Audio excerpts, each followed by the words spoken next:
What's up, fam? Matthew Sewell here, Real Estate Plug, and today we are here with the lovely Grace Davis. And I'm gonna let her introduce herself, but she's an expert. I'm super excited to be having this sit down so we can go over all the details of this CalHFA 20%. Well, I feel like it's been a long time coming, right? It has. Well, thank you for inviting me. We set aside some time to make sure that we could walk our clients through all the ins and outs about this program. I'm a mortgage broker and I have been a loan officer for about 17 years. So I've gotten a chance to see a lot of different real estate cycles. And so, I want to make sure that we explain to you guys what's happening in the market, what all the ins and outs are about these brand new programs that are rolling out, and how you can best use them to take advantage of the opportunities. I can't wait to hear what you've got to say, because I'm skeptical, right? I'm super skeptical. Oh, I know. 20% down. But I love that. And I feel like bring me your challenges, right? Like, I want to know why you wouldn't want to use this program. And then I'll give you my perspective, because I think at the end of the day, what happens is that the client's in the driver's seat, right? We're here to give them advice, make sure that we answer their questions, make sure that they feel confident in the decisions that they're making, and ultimately you're going to know when it's the best time for you. Right. This isn't a one size fits all, but it can fit and work for a lot of people, which I'm excited. I feel like use the right way. Yes. Anything is a good opportunity. Yeah. So you just want to make sure that you're getting yourself into a good mortgage. Yeah. I think I've like sectioned it off to who this is good for, who this is really good for, and who this is really, really good for. And I'm gonna share that with you at the end of the video. But I'm excited to hear what you have to say about it. So I got some questions. Okay, ask away. You ready? I'm ready. Okay, cool. So why don't you just tell us a little bit about it first and foremost, since some people may have not seen any of our previous videos. So the Dream program launched on March 27th, so it's the first week that it's out, and a lot of people are talking about it. The reason that it's so popular is that it's going to give you a pretty hefty amount of money towards your down payment. So usually down payment assistance gives you 10 grand, 20 grand. Those are still big numbers, right? But instead of giving you 3.5% down or 5% down, they're giving you 20% down. So what happens is it makes the stakes a little bit higher because that does put a dent in a monthly payment. Right. So it's going to be really popular this year. I'm sure you're going to hear about it from different people. And what we're going to talk about is like the real, right? Like what happens if I use this program? Like what can happen? What are the caveats? So that's pretty much my explanation on it. They're going to give you 20% down, and it's an equity share program, and we'll explain a little bit further on what that means. Equity share, so up to 20%. Yes. You don't have to take the whole 20%. No, and that's one of the biggest benefits, is that if you don't want to get yourself in a situation where you owe a large amount of money, well, you can simply borrow less. So you could do 10% down. Okay. And that program was a really great success last year. The same agency, California Housing and Finance Agency, launched a program last year called the Equity Builder, and that money ran out in 8 months. Wow. And so this program is like that on steroids. Wow. Because what happens is it's a larger amount of money. So if you only wanted to borrow 10% down, you could still use the California Dream for All program offered by California Housing and Finance Agency, and it's similar to their program from last year. Okay. So last year, do you know how much money they had allotted to the program? It was a smaller pot of money. I want to say it was something like 80, in the 80s. Okay. So when I say that, it's like million, right? So this program has about 300 million, so it's double. Okay. More than double. Yeah, more than double, yeah. Okay, cool. And what are the qualifications for Well, this? so this is not going to be the program. I get a lot of calls, right? And a lot of people are priced out of the market. They make modest incomes, and they just simply want a home, right? Like you've gotten that home.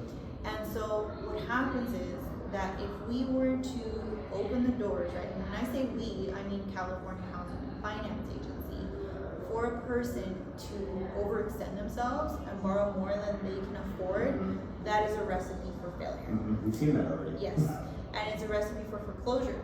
So what happened a lot of the times during the market crash, and that's one of the years that I had started, is I saw somebody walk in the door, had no job, had no credit, and they still got 100% financing on their house. Right, so that person, in a sense, right, at least on paper, is showing that they can't make their current bills, right? So now they're gonna get themselves into a heftier amount of money. They're gonna borrow $500,000, right? And so the percentage of someone going into a foreclosure in that situation is higher. And so what CalHFA tried to do this year is they tried to make sure that they position people to keep their home for life and not set them up for failure. And so they made the stakes higher, right? So that means the requirements are a little harder, right? You gotta jump through some more hoops in order for that to happen. So here's what's gonna happen. We're not gonna turn someone away if their credit's not where it needs to be. We're definitely not gonna turn them away if they make a low income, right? But we are gonna coach you into making sure that those components are stable. So the job, okay, you made 50 grand, that's totally okay. But your credit needs to be 660 in order to get into this program. 660. Right? So like we can't say my income is modest and I also have a 500 credit score. Right. So all we're looking for is that you have a job and then you have a credit score of at least 660 if your income is modest. And we will not turn you away. Right? We have to look at everyone. However, if your income is higher, we expect your credit score to be higher. Okay. So, because you're making 100 grand a year, right? So where's all the money? Yeah.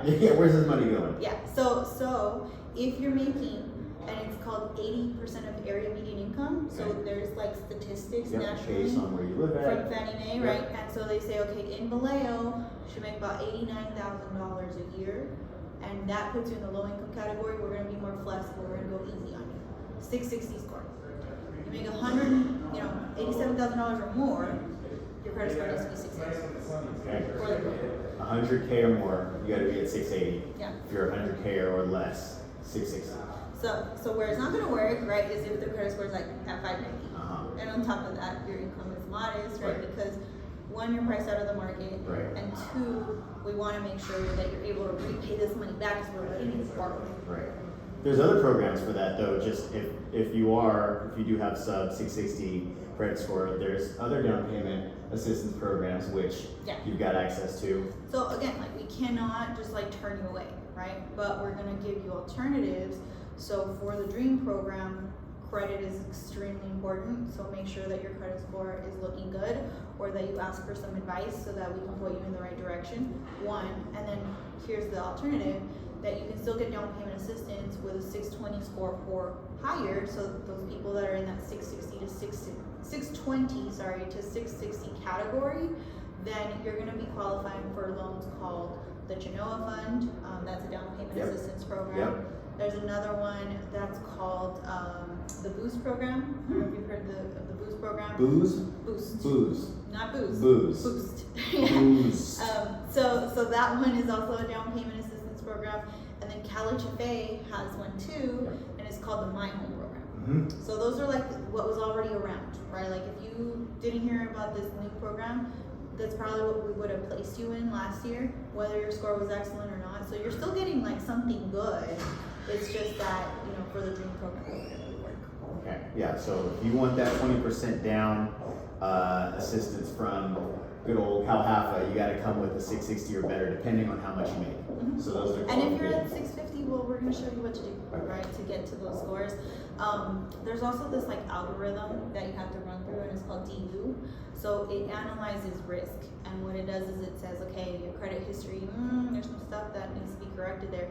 So I had a gal that had a 700 credit score, and it would not give her the program. Wow. Yeah, so AI is super important now, right? And we're in this age of technology, so it's really not what I say, right? It's what the system is allowing. And so we're gonna get your credit, income, all of that stuff lined up, and we're gonna put it through that system, and it gives us a green light and it says approve eligible. And if there's something to work on, then we'll show you what needs to be done, and you're gonna be able to qualify down the road. Okay, great. 660. Yes. Income, if it's less than 100, 660. If it's more than 100, 680. And what I would say, right, just so we don't make it like super, super general, like this is the general rule of thumb. Right, it's case by case. It's case by case, right? So we look at the county limits and the income limits for those areas. And so it's not a straight 100, like it's gonna depend on like what city that you're trying to buy. But the easy way to understand this is that low income, more flexible, higher income, higher credit score. Okay, that makes sense. That makes sense. Okay, and is this just in California? Yes. This is just in California, CalHFA. The Chenoa Fund is in other states.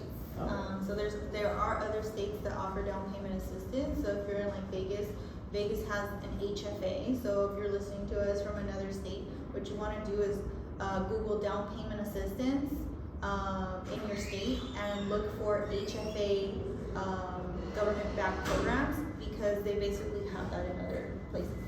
Okay. Mostly metropolitan, you know, like the larger the better. Yeah, yeah. So for all my out-of-staters, hit me and we'll figure it out. Yeah, for sure. And then there's also like, let's say you live in a rural area. People in a rural area qualify for a USDA loan. Yep. And so the USDA loan comes with like very relaxed rules, zero down, right? So like everything's tailored to like where you live. And here, it's, you know, the income limits are so high because the cost of living and everything else is so high. So it really is kind of tailored to where you are. Yep. Great. Okay, so just in California for this 20%, the Dream for All. Yeah. What did I say? I said CalHFA Dreamin with Grace is what I titled this. Why the fuck are they doing this? Why? I mean, you know what happens is that, have you ever heard of like a stipend? Yes. Yeah, so there's pots of money, right? And so they get released. Or initially they're supposed to get 500 million. But there's a deficit, and so they couldn't do that. Now, like, I'm not gonna get into super big politics with you, but I'll give you kind of like my general. Typically, a democratic government, and we're also in an election, you know, we're getting into an election year, they like to roll out the red carpet before that election happens. So usually some cool bells and whistles roll out. So for example, there's gonna be the Equity Act, the Biden Equity Act. And what that's gonna do is, that's not even released yet, by the way, and no one's talking about this, so you need to know first. So there's an act, it's currently still a bill, right? So that means it hasn't gone through the motions, it hasn't gone approved, but it's gonna give everyone a $25,000 credit towards their down payment. Everyone. Everyone. Every human that lives in the US, if you qualify.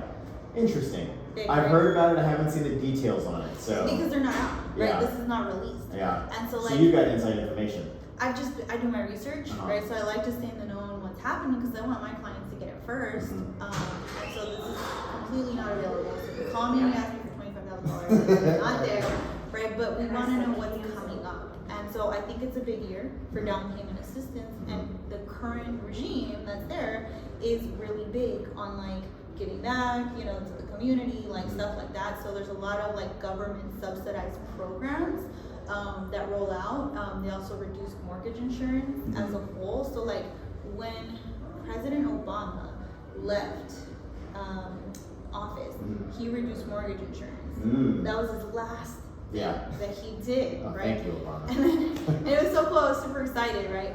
I kid you not, the new president had come in, reversed it. Yeah. They reversed it. He did some of that stuff. Right, so there's, and I really don't have a bias, right, like towards either or. Like I feel like there's different benefits that happen. Like typically like people that are self-employed benefit more, you know, from let's say a Republican market, right? So like to not dive super deep, basically what happens is that is the philosophy of the current government. And so there is a price tag to everything that happens, right? So if like our deficit and inflation, all those things are going up, like there's like impacts of overspending, right? And then we can see it with what happened with COVID. Like interest rates went up, we made a lot of dollars, and now we're paying the bill. So I would just tell you that like in life and in econ, nothing is free. There's definitely a cost, but in a micro level, right? At a ground level, the benefits to the consumer is that they're still trying to make home ownership affordable, right? So I think that the intention is really good. And I would say, in a great respect, 300 million is nothing compared to what's happening on a global scale for the United States. Okay? So we're, you know, reaping the rewards of something that gets implemented. Great. And that reminds me of a previous question that I had. I've been hearing the number thrown around quite a bit, 500,000. Is there a loan limit to this program? $1 million. Loan. $1 million loan. So you could put like $200,000 down. and buy that $1.2 million house. Okay, cool. So I do have consumers that are buying really high price points, and so the income limit is $300,000 for San Francisco, Okay. and for let's say Marin, and it's $282,000 for Alameda and Contra Costa. We consider low income to be $120,000 or below in Alameda and Contra Costa. So to kind of just give you an idea, right? Like Yeah. to me, that's a really nice amount of money. Yeah. It isn't Yeah. in a high cost living area. Yeah, but generally, absolutely. Here, not so much. Not so much. Okay, so a loan limit of $1 million, California-wide, right? And they'll give you 20% of that mil. So your loan would be $800,000. Yeah. Okay, that's crazy. Yeah. But that's great. I think my favorite part about this is that your monthly payments would be a lot lower than if you just put 3.5%, 10% down. Yeah, so let's go back a little bit, right? Like let's talk about kind of like the fundamentals. Great. So what happens is that because you're putting 20% down, you avoid mortgage insurance. Yep. The rate that they rolled out through CalHFA was really competitive. It's anywhere between 6 and 6.5, just because the market's going to change, right? So that's actually pretty good. Some of the down payment assistance was in the 7s and almost the 8s, right? So that brings us back down to a more affordable payment. No mortgage insurance, and so the payment that people are getting is between $300 to $500 cheaper than what they would have purchased a month ago, and it's because of that down payment that they're helping you. So it's almost like you went in to buy a house and I showed up and I said, here's the down payment, 20% down, right? It's like that rich aunt. Yep. So that's what they're doing for the consumer through California Housing and Finance Agency, so it's making the monthly payment go down. I love that. Thank you, California. Okay, so the monthly payments are lower. Can I buy down the rate? Yes, you can. I can buy down the rate. They offer that. Wow. Yeah, it's case by case, so once you get into contract, and since the program rolled out this week, I haven't had an opportunity to like double check by how much, so we will definitely have that coming up. So once you get pre-approved, we'll be sure to have that answered. Okay. And is there an expiration date on this? I know we have a certain amount of funds. I think it's really first come, first serve, and so once the funds run out.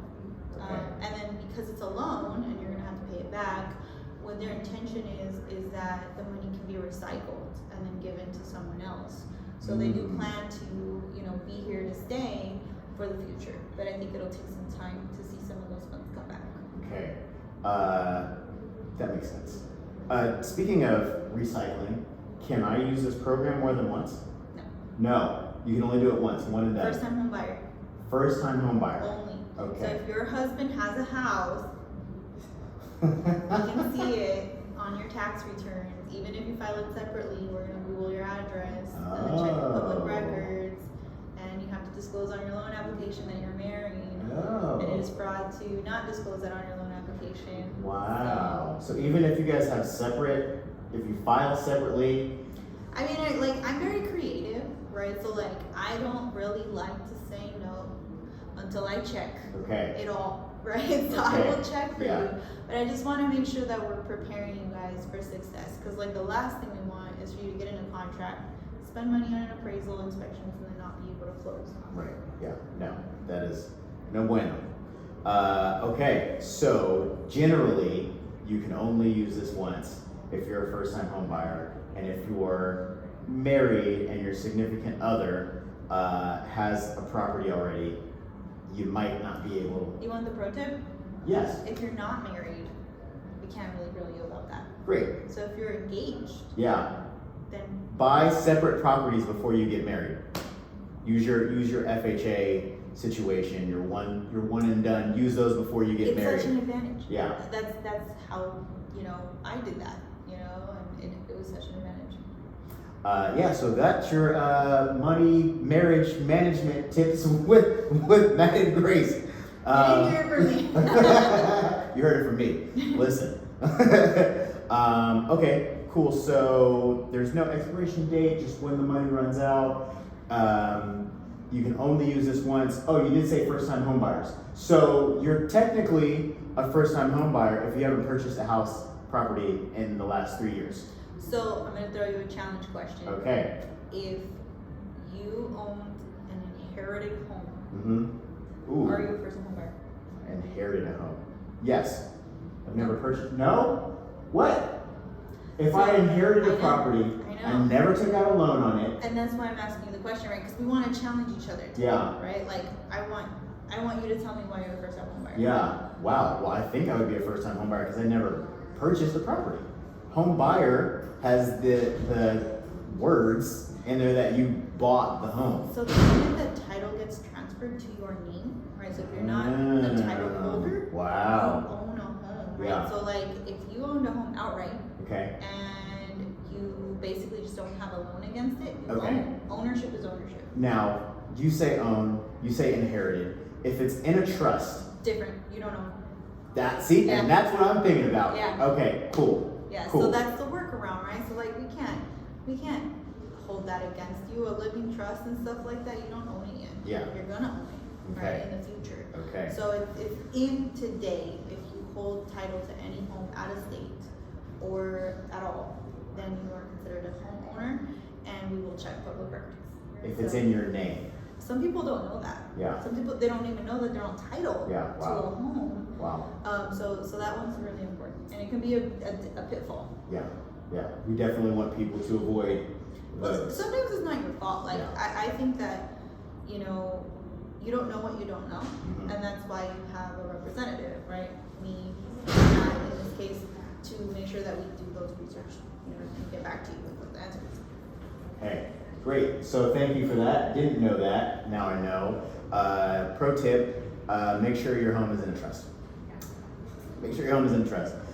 Okay, so no expiration date. Oh, can this be used to refinance? No, because you have to be a first-time home buyer. So if you already purchased a home, No refund. you can't refinance. I had somebody ask me that the That's other a day. good question. Yeah. No, Can I get that money to refinance my home? There was one that they rolled out, and it was the ADU grant, and California Housing and Financing did that, but you had to refinance to get the money. So then people were mad because they were like, "Well, it has such a great rate. Why Yeah. would I refinance to get a grant for $40,000?" So Yeah. it's kind of a fail. Yeah, it's a lot. Yeah. Okay. Okay. And when can I refinance? So I buy this home, $1 million property, let's say 1.5. So there's no prepayment penalties. Great. So you can refinance when there's a benefit to you to refinance.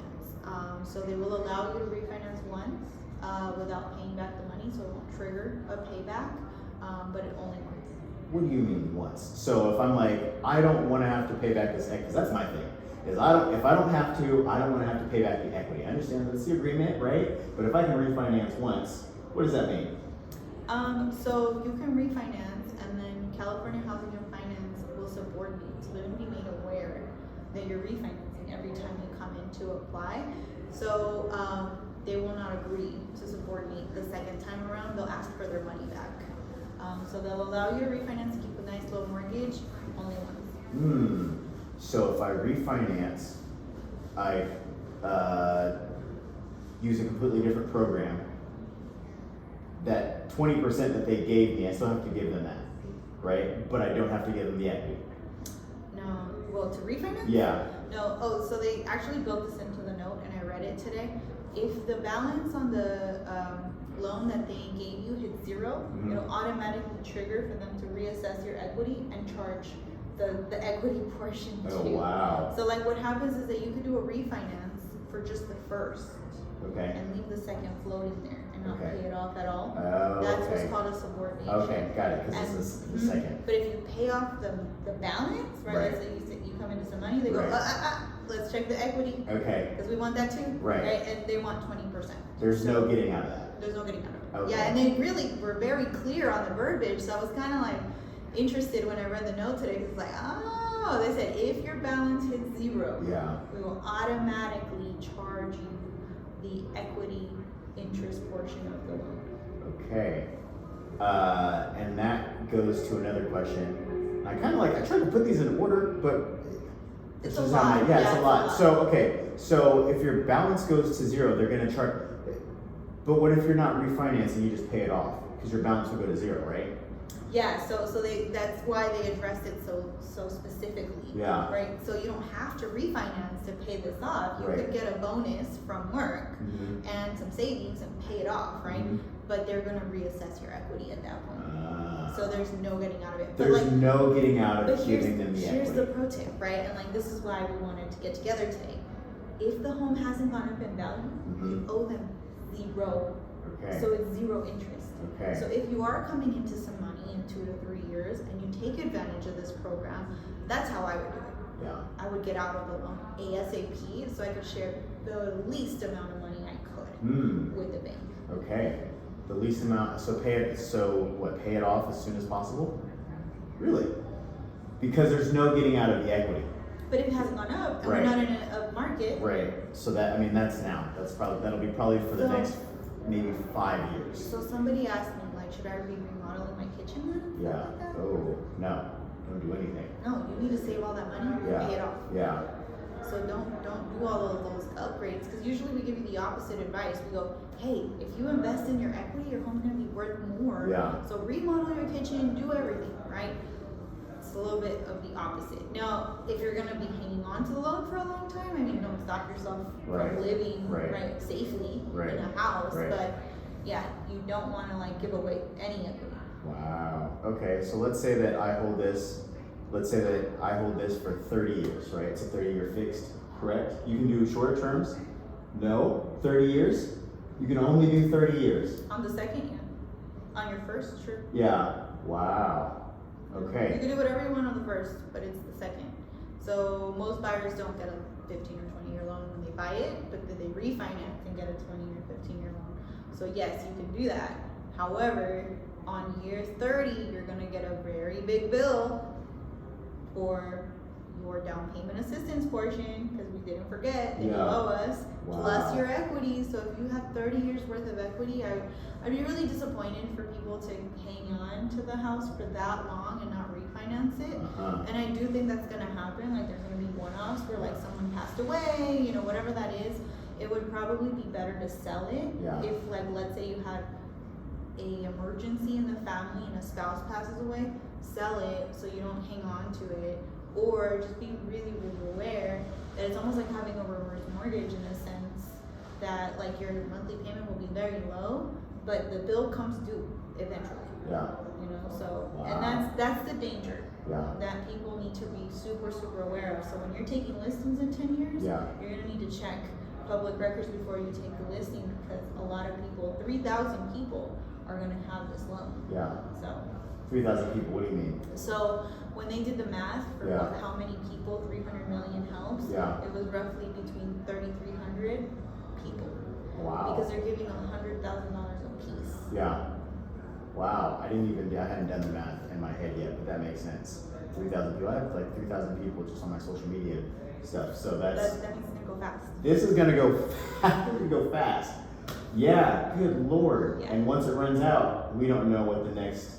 There might be something else, but by then maybe the Equity Act is out. Like there's always new things that are coming in. Yeah. You know, so I'm optimistic in that way, but I mean I wouldn't let this one slip through your cracks. Through the cracks, right? Don't let this slip through your cracks. Wait, that's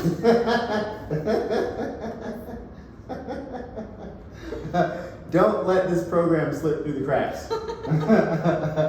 Wow, 3,000 people. Okay, so that's finite, right? One and done. How long did you the last one? 8 months. 8 months, but how many people? I don't know the answer to that one. Okay. It was at a higher interest rate, so I didn't do as many of those last year, but it was a really great program. I would just say that this one is probably a little better from an interest rate standpoint. Okay. And you can buy down the rate. I like that part. So there's parts of this that I like so far. I don't like that they're always going to have a claim to your equity. But. Me neither. And then that's why we want to like put the right messaging out there, right? Because like we talked about some really positive things, and I feel like that's one of the really things that I want to drive home is that you owe this and that it is a loan, and so the catch is that it's not free, and you're sharing a piece of your equity forever with the bank until you pay it off. Forever. Okay. Can I use this to purchase a multifamily property? No. No? What do you mean? No. Okay, pro tip. But what if it's a house with an in-law unit? That's multifamily to me. From a rent standpoint, that's the way you do it. That's a multifamily to me. So you cannot use this to purchase a duplex or a triplex or a fourplex or anything above those. But you can use this to purchase a single family home with an ADU or an in-law unit, a granny unit. But that income can't be counted towards the qualification. So that's why we will allow it, because it's meant for your family to live in, not rental income. So what happens if I purchase, and I want to go back to the numbers here in a second, but what happens if I purchase a single family home and someone's living in the ADU already? What happens there? We're really not that particular with that, so you're fine. We're just not going to count the rent. Okay. Like, you need to be able to occupy the home you're buying within 60 days, so the main house needs to be available for you to live in. Within 60 days, how long do I have to live there? So you can live there for the length of time that you want, but if you move out, we're going to call it loan. Because it's no longer owner occupied. Because the first question we're gonna ask you is like, well, where are you gonna live? Are you buying something else? Yeah. So what happens is your driver's license changes address, public record mailing address changes, and so they will catch that. That the CalHFA does an audit. They do an audit. What do you mean? Public records. You have technology at your fingertips now. Okay. So yeah, and I go to the training, so I really kind of grill them a lot about like, well, how do you guys know? Yeah. You know, they're not gonna know. Yeah. Right, but just be careful. Like, we want to make sure that you have the right advice. So I mean, there's a lot of one-offs, right? Like, if you're never home, Right. just never home. That's okay, but you cannot rent out the entire home and move out to something else. That is an event that will call a loan. Okay. So, and they'll know that by public records. So if they find somebody else's name on the property that I'm supposed to be living in, they would find that's how they would. Yeah, because it's rented out to someone else. The utilities are in someone else's name. But there's like more than one loophole, right? Like, you could put the PG&E in your mom's name, like that's totally fine. Right. If your driver's license, it's your physical mailing address that changes, because or else all your mail is going to go to your tenant. Right. So that's how they catch it. Okay.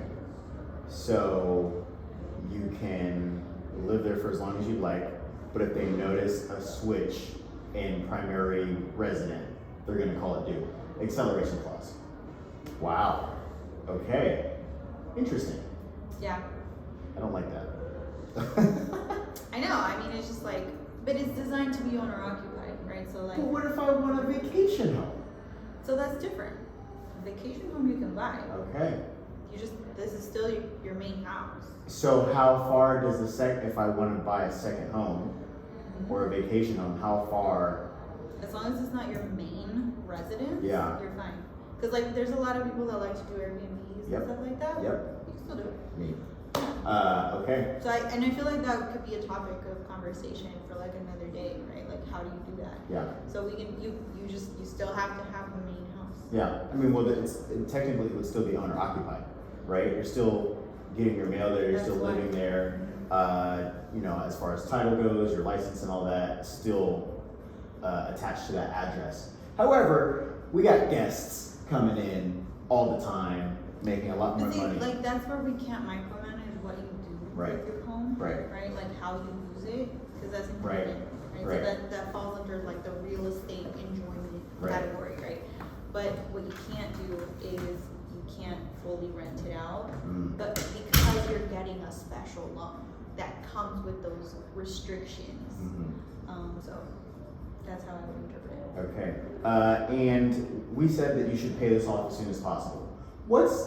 This is, I guess, kind of on topic, a little off topic. What's the best way to pay off a loan as quick as possible without having a windfall of cash? So the scenarios that I envision, right, how people are going to pay it off is, number one, they have a little bit of their own savings, and then they refinance on the second or third year that they have owned the home, because it's got a little bit of equity, not a whole ton, and maybe not enough to pay it all back. So that's where you have to put a little, piece of that in, so you can pay it off.